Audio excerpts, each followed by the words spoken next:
In this video, I'm going to show you how to connect Google Sheets and Airtable. So in here, after successfully accessing the homepage of your Airtable account, what we're going to do is we're going to simply navigate on the page where we would like to connect Google Sheets into. So let's say for this video, we will be utilizing accounting base in here. Now, once you click this will open up the complete list of tables that you are currently utilizing in order to ensure proper data monitoring inside your base. Now, since we're talking about connecting or syncing Google Sheets on this specific base, to do that, on the upper part of the screen, you can see in here, add or import function. You simply click this. And once you click this will provide you options. You go from add from other sources and you can see in here Google Sheets.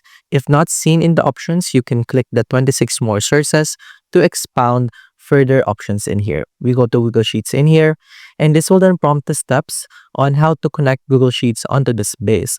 Now, the first thing that you would do is to select the Google Sheets account. If you haven't connected the Google Sheet account, you simply click on the connect new Google account and you will connect your account into this Airtable in here. However, since we have already connected some, we're going to choose Google Sheets account 2 in here. And once you click this, you can see that you simply select the Google Sheet that you would like to connect on that specific table. And after that, you simply click select. And you have now successfully connected your Google Sheets in this specific base. I cannot fully demonstrate this for privacy reasons. However, these are the initial steps on how to connect your Google Sheets into your base in Airtable. And that's about it. That's how to connect Google Sheets and Airtable.